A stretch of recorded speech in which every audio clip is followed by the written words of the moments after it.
Welcome to the Media Roundtable Industry Edition 2. This is a fun episode. We have not a little bit to talk about. 2025, we're looking back on a slow year, a quiet year, a year that not much happened in podcasting or in America or in the world, really.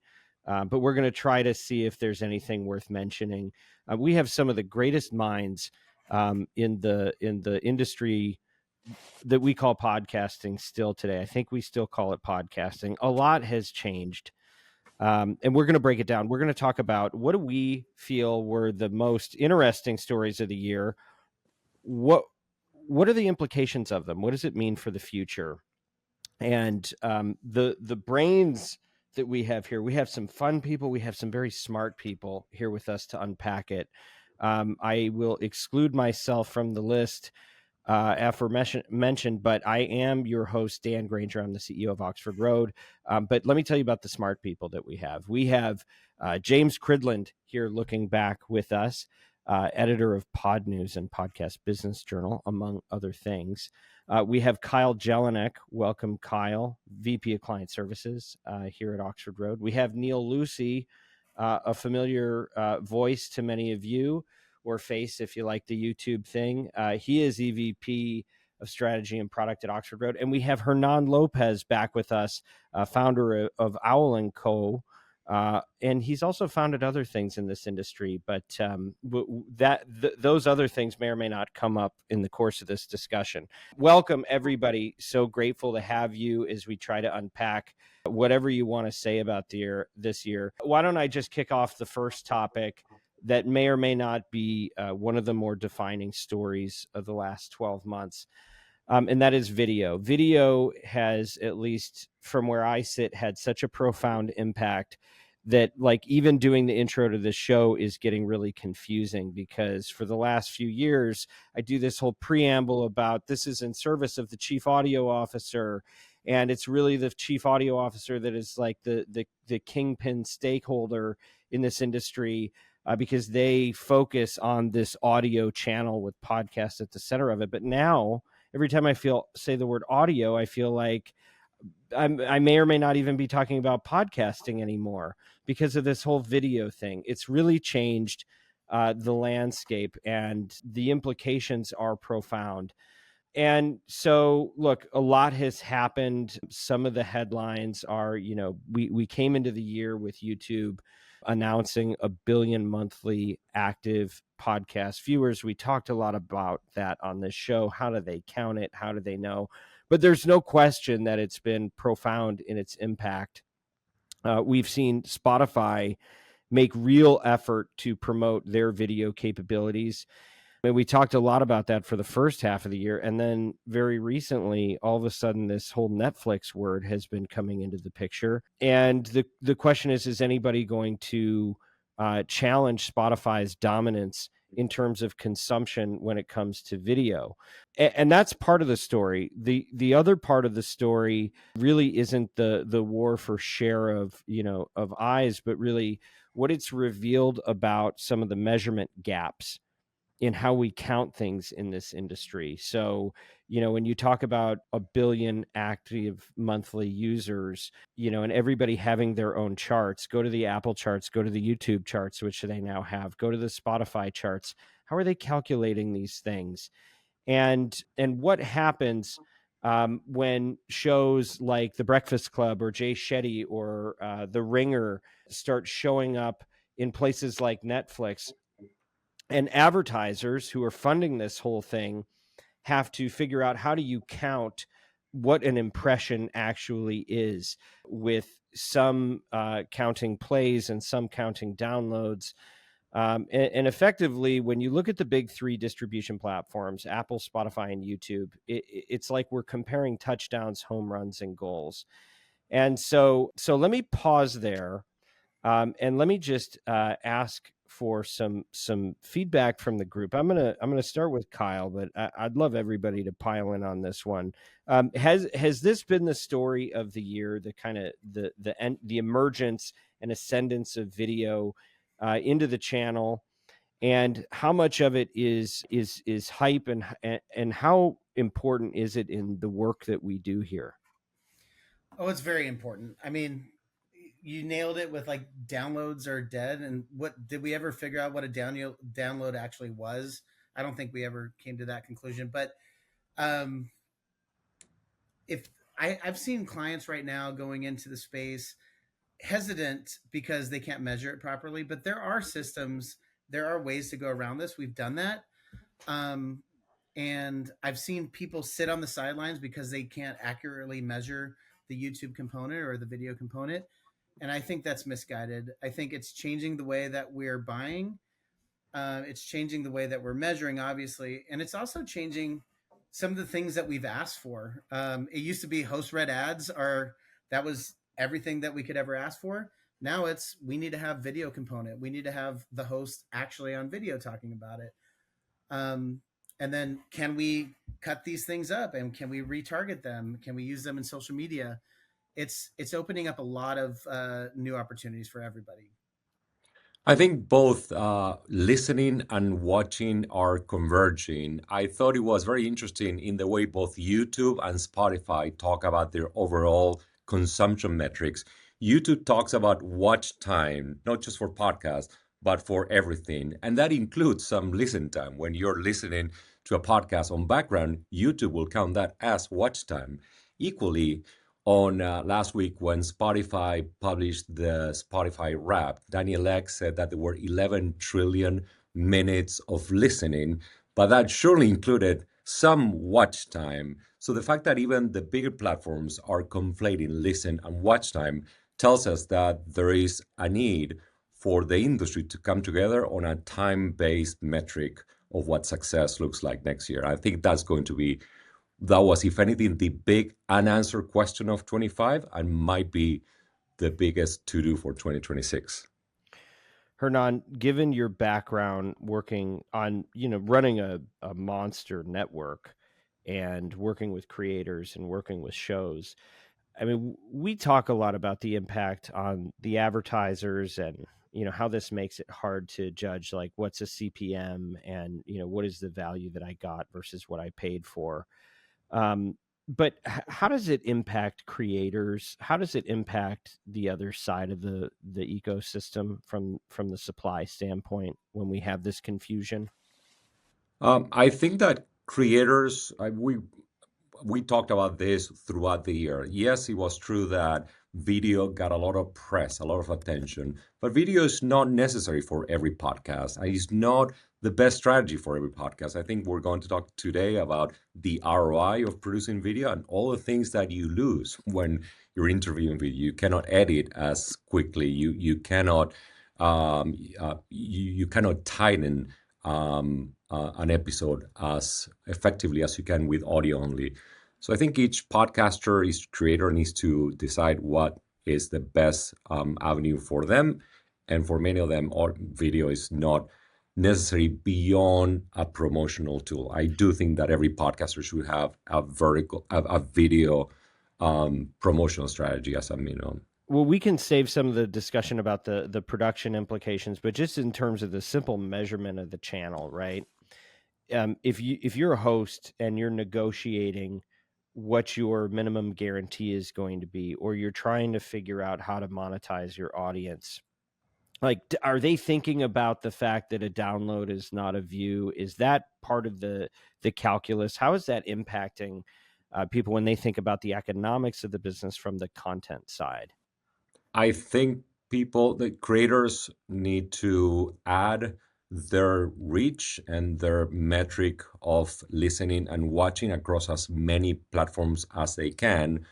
And to the extent, and then the reach that matters is really the reach that is advertising supported. There are vanity metrics, and we all know that views are very well known as one of the most inflated vanity metrics, and they're metrics that are important to advertisers. And what's most important to advertisers is how many people actually listen, watch your spot, and how many engage with it in a way that actually creates a connection and a propensity for the consumer to understand the message So many other variables come into play, the skippability of it and the attention and the environment and how the quality of the host read. So I don't think that there's one metric that really can capture all of the variables in it, which is why agencies that specialize like you guys have a great role in steering advertisers to where the results are going to be strongest. Well, I want to get some more voices on this, but just still staying with you.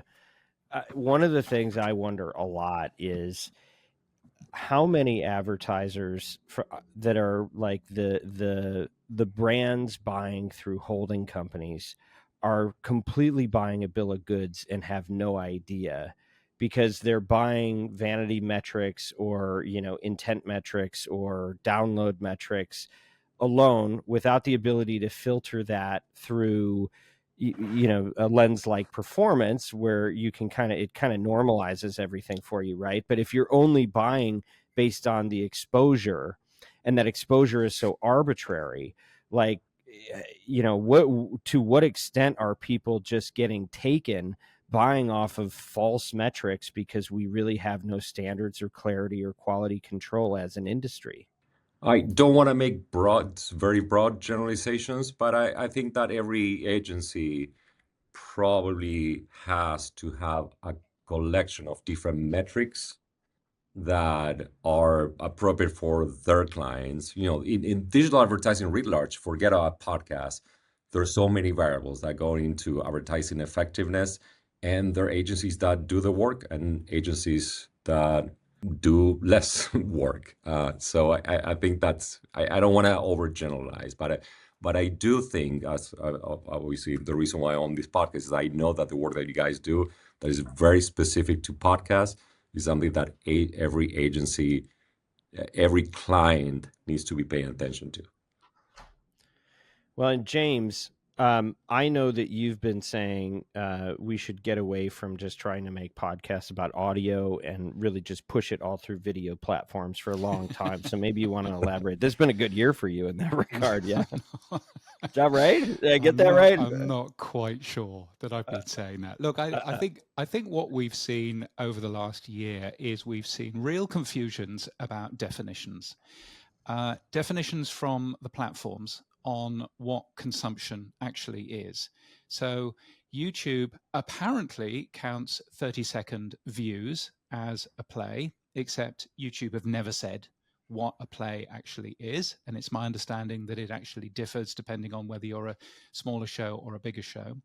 Spotify is counting the instant plays that you see as you're scrolling through the Spotify app and not actually hit the play button at all. And of course, Apple itself uses consumption data and stuff like that, but the wider podcast ecosystem using OpenRSS uses downloads. There's so many different definitions there. There's also a definition in terms of all of the stats that I see about YouTube being the biggest in terms of podcasting is all based on people, unique reach. It's not based on consumption. And consumption, Apple still wins. Not Spotify, but Apple still wins. So we have all of these weird definitions. And then just to add to that, we've got the definition in terms of ad budgets. When a podcast stops being a podcast and starts being a video show, I don't think anybody really has yet fixed that. What budget line does this ad come from?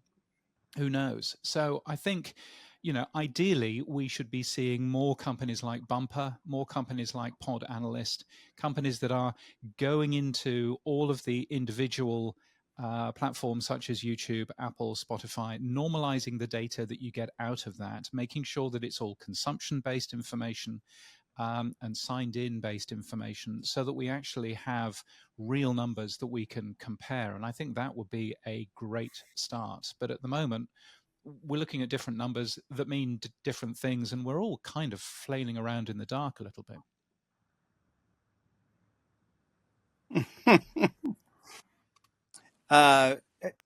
I think the two things I would say is video is definitely the big story for 2025. It's been building for a few years. It's not. I think 2025 is the culmination of it to a degree because it'll still continue. The one thing I would say is, I think James mentioned it, that YouTube is, by some measures, the number one platform from consuming a podcast. However, the time spent with listening to a podcast on YouTube, it tends to switch to the audio platforms. And I think it's interesting to see new players come in, especially Netflix, trying to create their footprint in podcasting. And I wish them the best of luck, since YouTube still has about 65% share of, I think. Do you mean Warner Brothers? No. Well, yeah. That might not happen, Dan. Wait, by the time this thing runs, it'll be. It could be Yeah, right, Paramount. exactly. Paramount just made a bid for them today. Right, and they're. I'm sure that story is going to evolve, but it is interesting to see, and I know we've had some debate, and we could spend another 90 minutes just talking about the Netflix piece, right? But I guess before we move on from this topic, I'd love a hot take from any of you on what you think the future of Netflix in this space is. Is this just another big platform that passing through and spending a half a year talking about it to abandon ship, or do you think they're going to be a factor going forward? Neal, since you've been on it, where would you vote? I think they'll eventually abandon ship, is my prediction, because YouTube has such an advantage. Agreed. Yeah. I mean, they've tested this with Kill Tony. They're showing like one a month.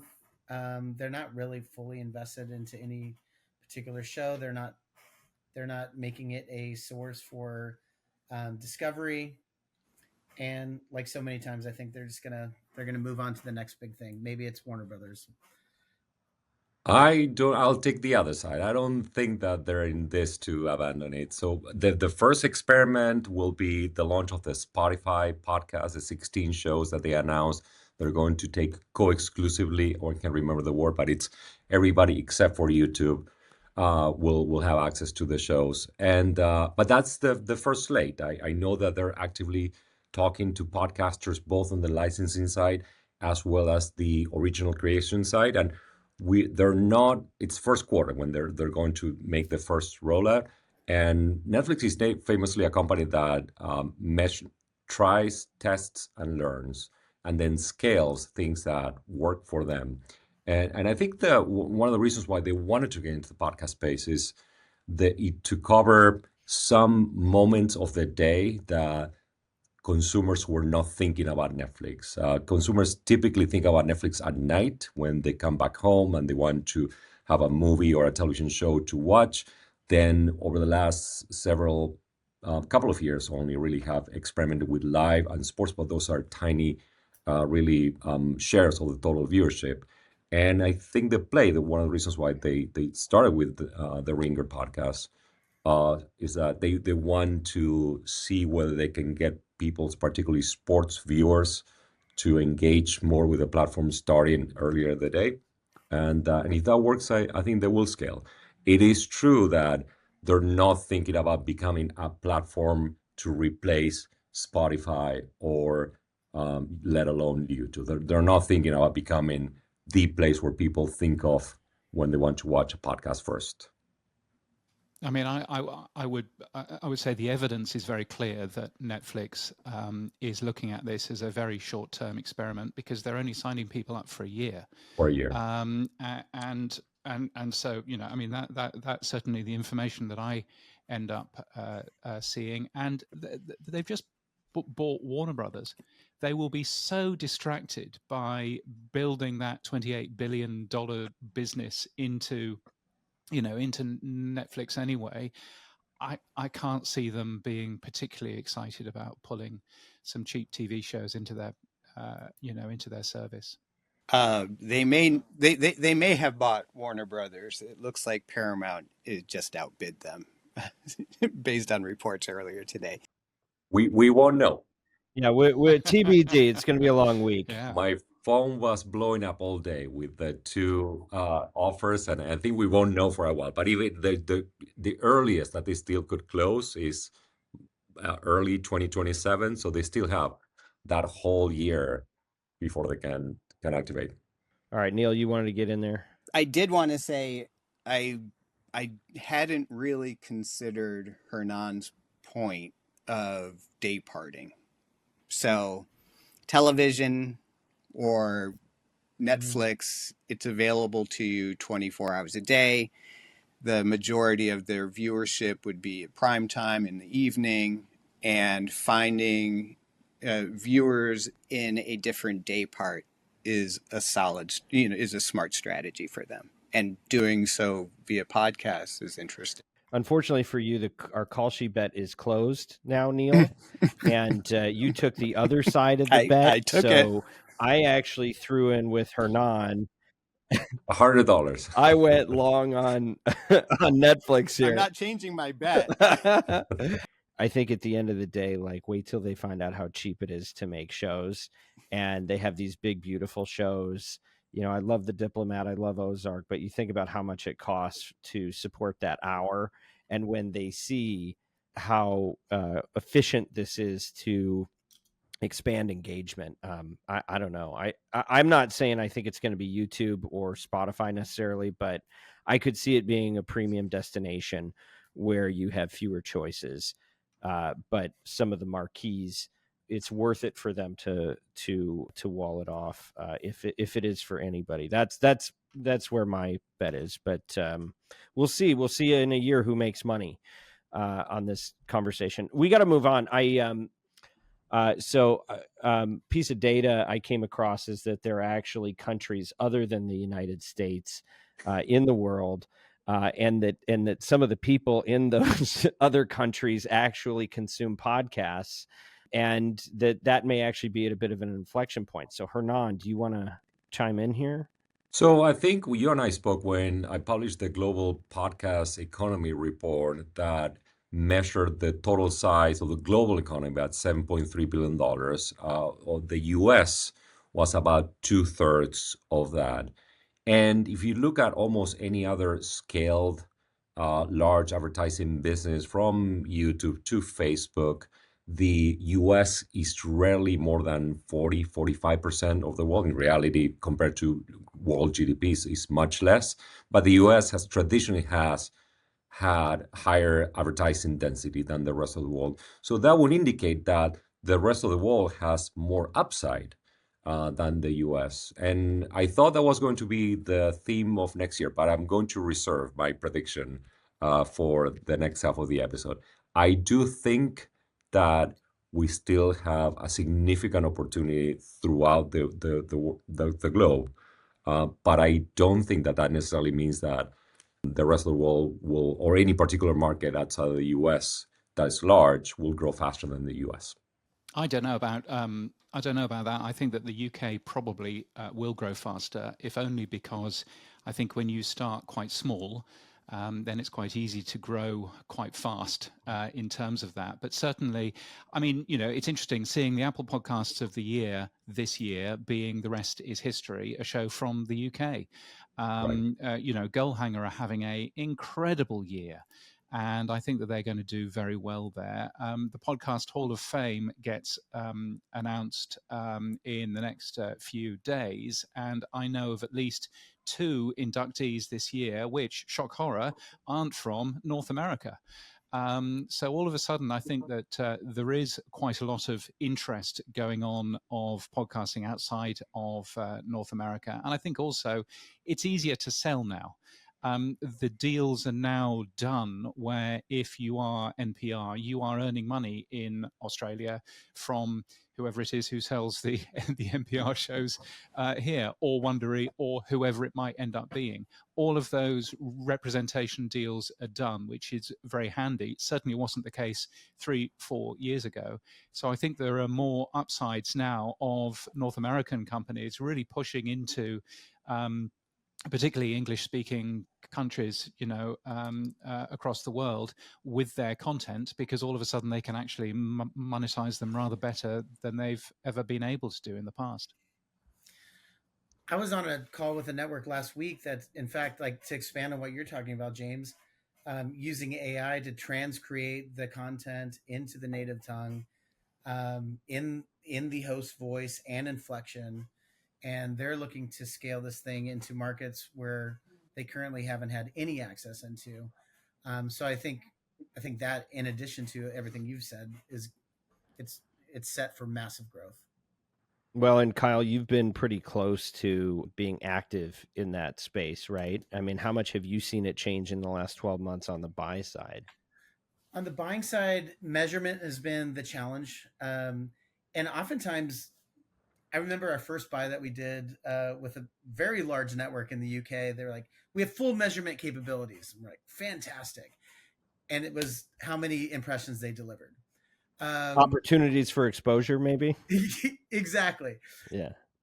And so it's been an educational process to all of these different networks. Like, here's what we're looking for: getting them set up with the pixel tracking, getting them set up with at least the buy signals that we require to measure the performance. And I was on a call 2 weeks ago with a content producer in Sweden, and he was like, "I really want to do this. I just don't know how. I really want to know the efficacy of my campaign because I don't know anything other than people just keep buying it." And so there is an appetite for it, but just the markets are still, I mean, I think they're 5-10 years behind where the US was as far as tracking. But they're all open to it. If you're an advertiser, though, going into some of these markets, there's a lot less competition for ad space, and so you still have advertisers that are diving into international, that are learning, as we've had with our clients, really have a big advantage, and an advantage of being first in and kind of owning real estate in the international markets. To be clear, I am bullish on worldwide and I'm bullish in the US. I didn't mean to say that the local any local market will not grow. What I do think is that the US still has a lot of room for growth, even despite its large size. And one of the variables that actually plays into it, Dan, I know you are interested in this angle, is the revival of the host read ad. How we've got not host read, but rather baked in, how baked in ads have made a comeback in the last year, partially because of video and partially because it is the only format that guarantees that the creator will get 100% of the revenue without any of it going through to the platforms, and actually guarantees that the ad will be seen throughout any platform. When I was at Wondery, we had made a big push to move away from baked in because we felt that that dynamic insertion was the most scalable way to optimize inventory. But I was actually very curious to see that this year baked in made a comeback, and that would mean that the creators, especially the US-based ones, will dedicate more of the inventory towards baked in, which travels worldwide. Well, it's welcome from where we sit. And I mean, I think the pro tip is for the advertisers is, if you can actually bet on or invest in a channel that is 5 years behind what podcast is today, like, get ahead. And it's amazing how many US companies that are in the channel have capabilities to buy internationally and don't, which is a bit of a crime. I know that there's even a conference that our team has been going to. I don't know who programs this thing, but it's Podcast Show London has actually been pretty well received. And every time people go, they keep saying, "Oh, it's the best event in our industry." But I don't know. James, have you ever been to that one? Well, I'm an advisor, so clearly I Yeah. couldn't say anything. But yeah, but I mean, I would definitely recommend. I mean, clearly go to Podcast Movement. That's a really important thing. But also, Podcast Show London is a great event. It's 2 days. It's very, very different. You'll see a load of very, very different people, very different companies. There's an international stage, which means a stage that isn't just full of Americans. It's full of other people too. And I would heartily recommend that. That's in May in London, which is a lovely time to go. And if you're James, if I wanted to go, but I Yes. really needed some sort of financial incentive, what could you give me? Well, if you were to sign up to the Podnews newsletter, it's free. Then Really? You can get 10% off passes to the Podcast Show London, which just to level your expectations is about $5. So you'll be able to buy me a half of a pint of warm beer with that. It's not nothing. It's not nothing. Tell me if you've ever heard of any of these companies: Shopify, DraftKings, Oracle, Warby Parker, Mint Mobile, Quince. I am proud to say that half of the top 10 advertisers in podcasting choose to work with Oxford Road. We are now the world's largest podcast advertising agency, and we do so much more than that. YouTube, radio, streaming. We are on 6 continents working internationally. Reach out to us. We'll tell you about Woven, which is probably the world's largest database of show information that's relevant for brands. Orbit, which is $1.6 billion of aggregated performance data used to de-risk every single campaign. Audiolytics, where we can actually measure ad copy and optimize it to maximize performance. We got a lot going on over here. That's why you can read about us in the Wall Street Journal or the Hollywood Reporter or USA Today or Business Insider. But whatever you need, we try to bring thought leadership that matters to you. Sign up for our newsletter that is called The Influencer. When you go to oxfordroad.com, you can always learn more at the Media Roundtable podcast. We got a lot of interesting content. If you just want to learn about this business, and if you don't care, but you just need somebody to make sure that you're getting outcomes that only we can deliver, go to oxfordroad.com and learn more, and make sure you mention the Media Roundtable, because attribution. That's oxfordroad.com. Okay. All right. Let's move on. Neal, you've got some other exciting information for us. Yeah. About radio, I believe. Let's talk about our radio and radio's reckoning and potential reinvention in 2025. So radio is still in a precarious position. Reach, from what I see, typically declines about 1 percentage point a year in the U.S., and that's been pretty consistent. But it is showing signs of life through programmatic and streaming partnerships. The big news was at the beginning of the year when Nielsen changed its methodology from 5 minutes to be counted as a listener to now 3 minutes to be a listener. That raised the ratings. The radio industry celebrated that news and claimed more listenership, but it really was just a change in how... It's effectively a shell game, is it not? Yeah. It was a change in how things are measured, not how people are actually listening, right? But radio still has a local trust advantage. And I think, interestingly, there are some radio stations that are refinding their local advantage. That was some of the news that we covered this year. It was kind of surprising that radio, has always been almost a purely kind of local medium for the most part, hasn't really taken advantage of that local aspect. And there are now stations that are doing that more and more. The other things to be notable are all the partnerships that occurred. So Odyssey and iHeart created a partnership where they're sharing their content across their apps.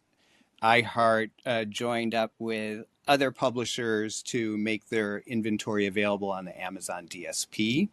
and that will unlock broadcast to programmatic in the future. So that's a big deal. In the meantime, radio is still capturing the majority of listenership in cars. However, while the Radio in Every Vehicle Act sort of languishes in Congress, Tesla has taken the step of removing FM radio now from their cars. So that's an interesting development that they don't see that there's a demand for FM radio in their cars. They've already taken AM radio out of their cars. So we'll see how that plays out over time. Yeah, Tesla's move is really interesting. It's only the very, very cheapest car that doesn't have FM inside it. And, others are saying that FM is so important to drivers that actually that might be the thing that actually gets them to spend a couple of extra $1,000 just to get the FM radio in there. I mean, there's an awful lot of really good data around radio consumption, particularly in the US. So if you look at all of the audio, all of the ad-supported audio that we listen to, podcast is 20% of the ad-supported audio that we listen to on a typical weekly basis. Radio, AM, FM radio, 64%, 3 times as large. So radio is still very, very large. The only issue really is that the age of the typical radio listener is, it's nowhere near as young as podcasting is. It's like 2x, right? Yeah, exactly. So I think, yes, the median age of podcast audiences is going up. The latest figures that I see says that the median age is 39. So it's getting up there, but radio is still in the 60s, if not older. So, and that's not to say that you shouldn't be advertising to people who are 50 and older, but clearly there is a difference there. So I think certainly radio is still a massively important place. As Neal said, 84% of the audio that you listen to in a car is the radio. So it's still a massively important place. But I'm just, I think once you dive into the numbers and you actually see some of the people who are listening to the radio, then there is a question of, are these the number one audiences that you want to advertise to? And that's a bit of a concern for the long-term future of what radio will actually give you. Did you guys see The Life of Chuck?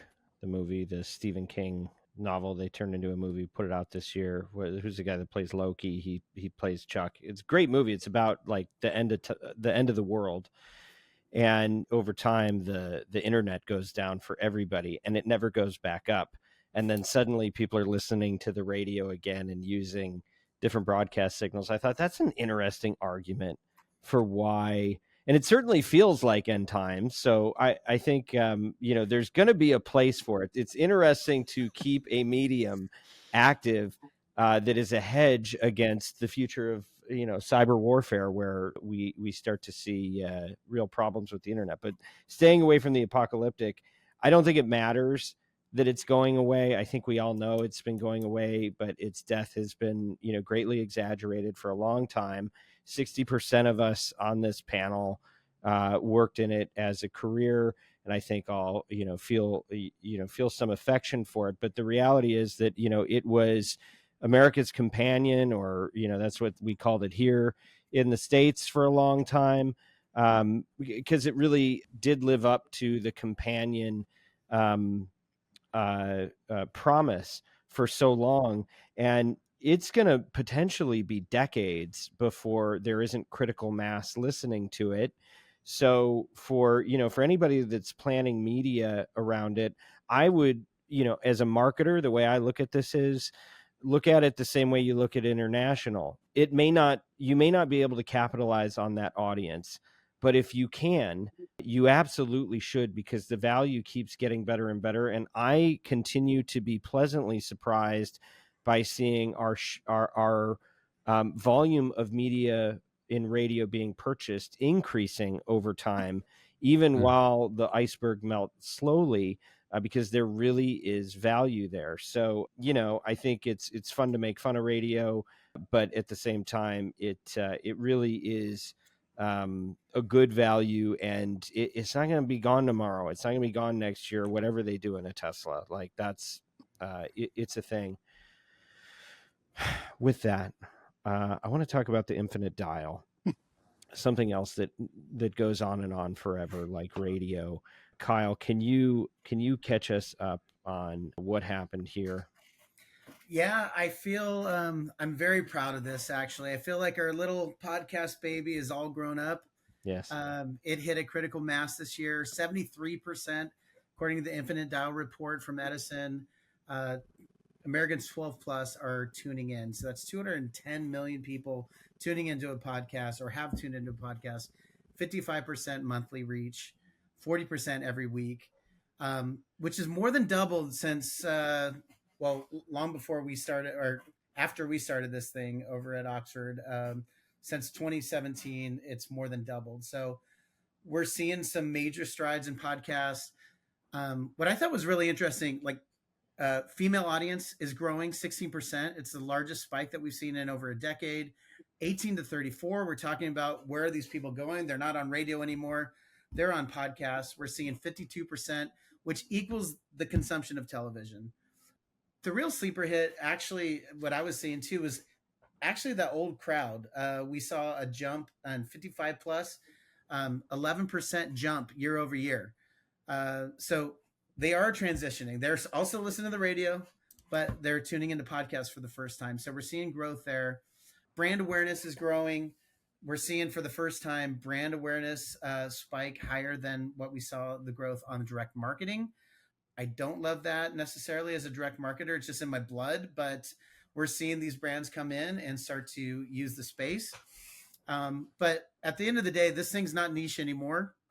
And so with the scale opportunities, there's obviously challenges, and competition's never been harder. I'm in the midst of 2026 planning for a number of advertisers, and we are in battles right now just because everybody wants to be on the shows that we've been on for years. So it's a fun time to be in the space, but also challenging. Yeah, I would say that one thing I want to point out is you mentioned the weekly reach at 52% equaling TV at 52%.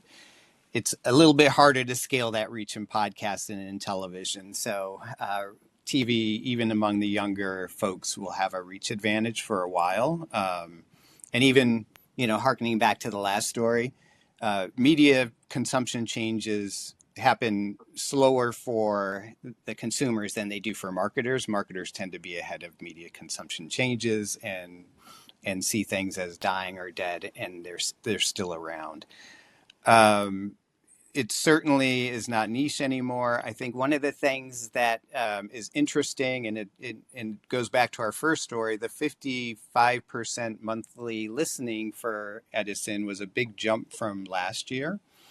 And part of that was because they had to change how they're measuring listenership to include video as part of that. So they altered the question, and they've done that previously to make sure that they're capturing the broader podcast landscape, not just audio listening, but video consumption as well. I think one of the things around the total reach figure is that it's not a consumption figure. And again, I think we should be focusing more on consumption than we are on reach. That reach figure is going to plateau because obviously, the amount of people who listen to a podcast isn't necessarily going to rocket upwards anymore. And I think we should be focusing on the 773 million figure. That's the amount of hours consumed listening to podcasts every single week in the US, 773 million. If we can double that number, we double the money that comes into our industry. That's the important number, 773 million. It comes from the Infinite Dial as well. And I think we should be focusing on that number from here on in, not on the 73% of Americans who've consumed a podcast. I've stood on a Lego brick in my bare feet once, and I'm not going to do it again because it hurt. So I would rather look at the amount of consumption. 773 million is an incredible number. And if we can increase that number, then we stand really well as an industry, whatever a podcast is, of course. Well, and that's what I wonder. I mean, I think I started hearing this year that the up and to the right trajectories that we've gotten accustomed to is kind of over. In that, we got spoiled for so long that every year it was like, look at these major growth numbers in terms of reach, right? And I think what you're saying, James, is that like we need to now get to different metrics that we're starting to focus on. But I do wonder how much of that is fueling the drive for video, because if you can count things that we might not have called podcasts before podcasts, and if you can, tap into these other distribution channels, is that the way that some folks can keep the party going to keep things moving at the trajectory it was, if you're going to count it that way? Do you think that, does anybody here think that could be a motivator? I, for what it's worth, not only agree with James's view that we need to find a way to measure time spent, we need to do that consistently and regularly over time. It is amazing that Edison came up finally. I don't know that they have done their estimate before this year. James, had they? I think it's the first time they got the 773 million. Yeah, I worked with Edison because I wanted to see what that figure was, and Right. so I've seen the figures for the last 10 years, but this has been the only figure that they have released other than 10 years or so ago, I think. And so, of course, as you would imagine, it's rather a lot more than it was 10 years ago. Yeah. When I started wondering, one of the first questions that I had for people who were measuring the industry was precisely this one: how much time do people spend in the aggregate? I heard nobody has tried or even attempted really to measure that with passive measurement, which would be the best, most scalable way of measuring month in and month out. I even tried to measure the total size of the market by downloads, and I then realized that it is a much harder challenge than people realize. But I do think that in order to fully compete with other kinds of media, and I should say, I'm actually talking to other people in the industry to see how this could be achieved. I do think that in order to fully compete for advertising dollars and for overall consumer dollars or licensing dollars, the industry needs to agree on one standard time spent based metric for podcasts as a whole, how much of it is video, how much of it is audio, and then from that, find out how much each podcast is listened to.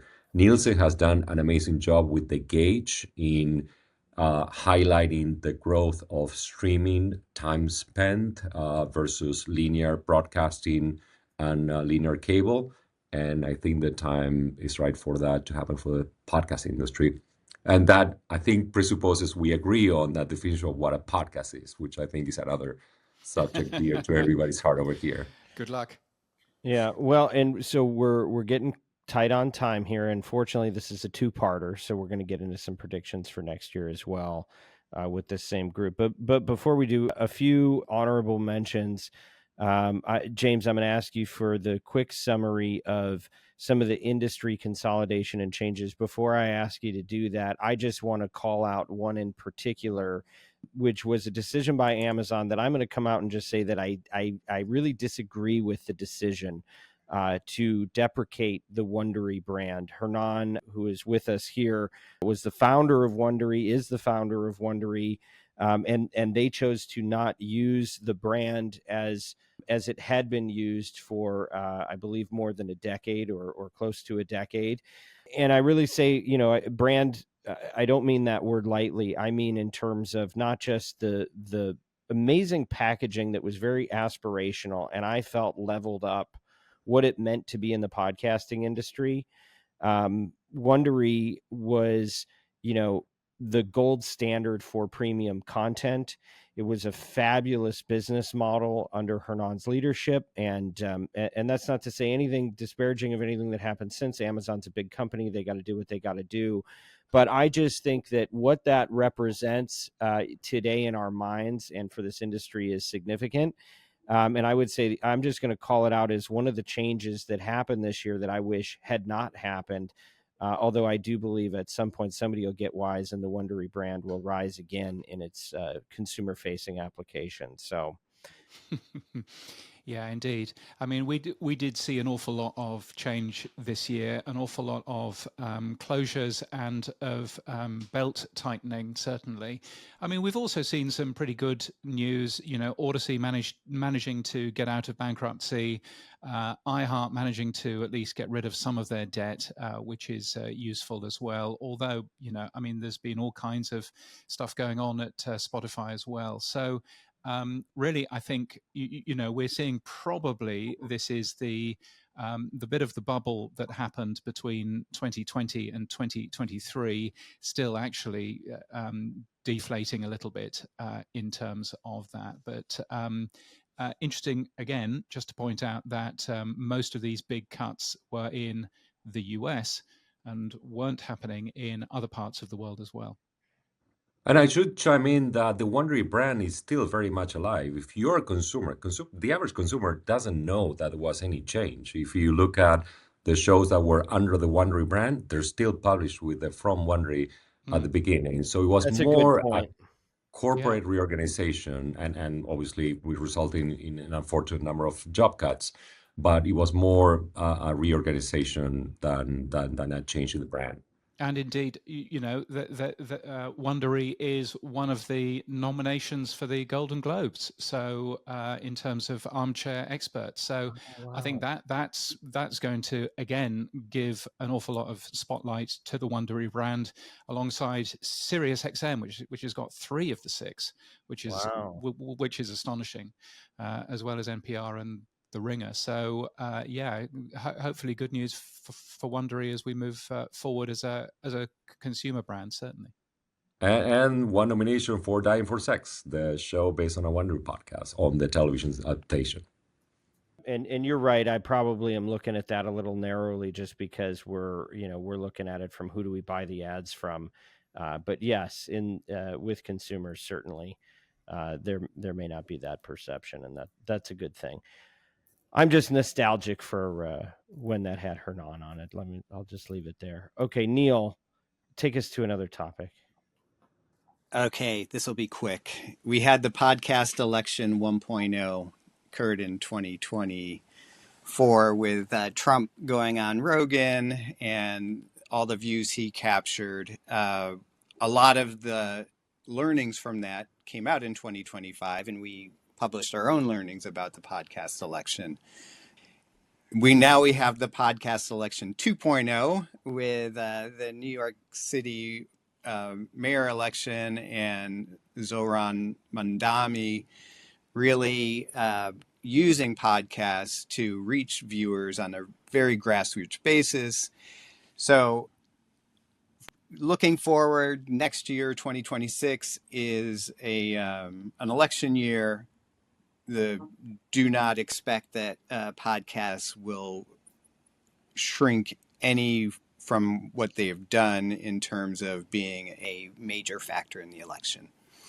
It's shown that people that use the medium can benefit from it and have benefited from it in winning their seats that they were going for. And apropos of that, I think you're going to see a little more political advertising in podcasts than it did in the last election, because typically political ad buyers are a little behind the curve in the overall consumption trends, but everybody saw what happened in last year. So that's one trend that I predict, which we can say for the next episode. So on that, I am curious if anybody knows it. Can you endorse candidates? Can you do paid endorsements in ad reads for political ads? Does anybody know?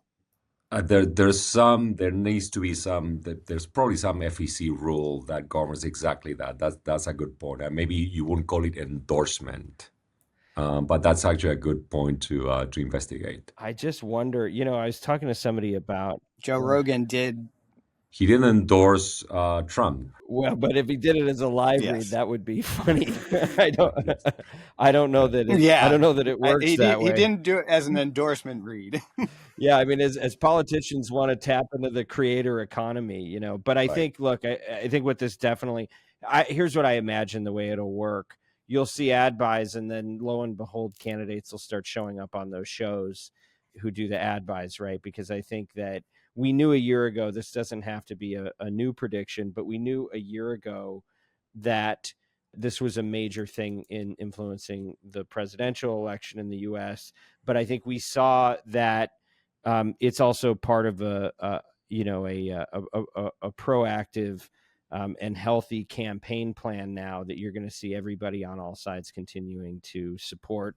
And I'm sure there will be ad dollars. It's just, I'm curious to see what form they take. Okay. Maybe we can cram in one more before we wrap this episode. So Kyle, want to bring us home on AI? I mean, it's happening. AI, we are using it for pre-produced ads. We're seeing basically it's status quo now as far as creative for pre-produced stuff. And I was talking before, it's opening the door for transcreation internationally, and people are putting their content into languages that they previously were unable to do it. And so now it really is coming down to, like, where do we draw the line? What are we able to do? What kind of acknowledgement do we need to put in these ads when we're using AI? But I think we're going to see it become more ubiquitous in 2026, obviously. Yeah, well, and what people may not know is that this is a whole AI episode. None of us were actually even here to do this. So AI Hernan, do you want to chime in but on this? I think your point is that we'll see more of it, but we won't necessarily know that it is happening. I've seen Yep. now 2 studies, one about songs and one about ads, where consumers cannot tell the difference whether something was done by AI or not. But once you tell them that it was done with AI, they think less positively about it. So what can you expect? People are going to use AI and not tell anybody, because how can you really separate how much AI are you using into this? It's going to be difficult for somebody to say this was 100% human made. Some people will try. I mean, I've seen already some credits in movies saying this is 100% human made. But there's going to be a point in which you cannot avoid using AI at some point in your process. I was saying iHeart's already, they're doubling down on 100% human. Like we put that On the radio stations, yeah. Yep. One thing I want to say is Right. AI is where we are today, but synthetic voices go back all the way to the 1930s. So it's not new true. technology to have synthetic voices that are used. We now have just better capabilities to do it with AI. And there's a big difference, isn't there, between a radio DJ who you're spending 4 hours a day with being AI, which some radio broadcasters have done, and it sounds as if iHeart has said that they're not going to do, and things like, travel news. So there's a radio group in the UK who is doing 100 different travel bulletins on one of their radio stations, specifically targeted for each transmitter. And you can only do that with AI, and they sound great. They sound as if they're humans, and it's a great experience. So I think turning around and saying we're only going to use humans on our station is probably not such a great move, to be honest. Yeah, and we'll see how long that ads or lasts when some of the ads they're running were AI generated, right? But I think our position at the agency is like keep the endorsements or host direct ads authentic, and keep your content disclaimed. And ultimately, though, I think there has to be some place for it, and just economies of scale. I don't know that I particularly care if somebody's reading a promo code and it's an AI or a human that's reading it. But just don't let the listener be misled, because they're not going to like that. It might be fine when there's no trust involved in what's being communicated. And with that, going from video to AI, we have really covered the gamut of 2025. We can officially conclude this year and say that we've at least done our best to spew our opinions about it. And I thank you all for joining this section, and looking forward to continuing the conversation as we look ahead to 2026. Thank you all for joining. What a fabulous group of friends coming to share all of their thoughts with us. I want to thank you for taking time out of your life to be part of this conversation and joining the Media Roundtable. You may not know this, but this podcast is brought to you by Oxford Road. We want you to succeed in this medium that is all about creators and all about conversation, whether it runs through a video or an audio feed. And it's really for marketers at the end of the day. And I want to just remind everyone that we have the power to advance voices that don't just entertain, but edify, and to build bridges across differences through fair-minded discussion. That's what we love about this medium. If you're a marketer and you're interested in aligning your brand values with extraordinary business outcomes, I suggest you reach out to Oxford Road. Just go to oxfordroad.com. You can also subscribe to our weekly newsletter while you're there. It's called The Influencer, and it is free, just like Podnews is free or Podcast Business Journal. Everything that you really need in this world is free, except the advertising. And we'd love to hear from you. If you have feedback, email us, info@mediaroundtable.com. Special thanks to producer Haley, Bianca, Kyle, Ezra, Rocio, Neal, the team at Podcast One, and to you for listening or watching. As always, influence responsibly.